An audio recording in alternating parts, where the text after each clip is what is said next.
Non tech field నుండి tech ఫీల్డ్కి మారాలనుకున్నా, tech ఫీల్డ్లోనే ఉంటూ డొమైన్ చేంజ్ చేయాలి అని అనుకున్నా, అందరిలోనే ఉండే ఒకే ఒక డౌట్, ఏ రిసోర్సెస్ నేర్చుకోవాలి, ఏ టూల్స్ నేర్చుకోవాలి, ఏది ముందు నేర్చుకోవాలి, ఏది వెనక నేర్చుకోవాలి, లాట్స్ ఆఫ్ క్వశ్చన్స్.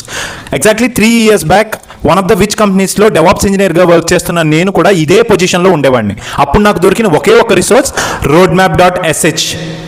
మీరు front and back and DevOps, database, AI, what not everything engineer అయినా సరే, నేను ఈ డొమైన్లో ఎలా ఎక్సెల్ అవ్వాలి అన్నదైనా సరే, ఈ డొమైన్కి ఎలా షిఫ్ట్ అవ్వాలి అని అనుకున్నా ప్రతి డీటెయిల్ ఈ వెబ్సైట్లో ఉంటుంది. Clear road map. First basics ఎక్కడ, మీడియం లెవెల్ ఇంజనీర్ ఎక్కడైతే స్టార్ట్ చేయాలి, ఏ టూల్స్ మీకు వచ్చు, ఈ టూల్స్ ఎక్స్టెన్షన్స్ ఏంటి, వీటికి రిప్లేస్మెంట్స్ ఏంటి, మార్కెట్లో ఓపెన్ సోర్స్ ఏమున్నాయి, ప్రొప్రైటరీ సాఫ్ట్వేర్స్ ఏమున్నాయి, ప్రతి డీటెయిల్ కూడా చాలా బ్రిలియంట్గా ప్రజెంట్ చేస్తారు. ఇంకెందుకు ఆలస్యం, మీ లర్నింగ్ పార్ట్నర్కి ఈ వీడియో షేర్ చేసి ప్రిపరేషన్ స్టార్ట్ చేయండి. ఇలాంటి వీడియోస్ మరిన్ని కావాలి అని అనుకుంటే టెక్కీ అజాన్ బాహుడు పేజ్ని ఫాలో కండి. Thank you.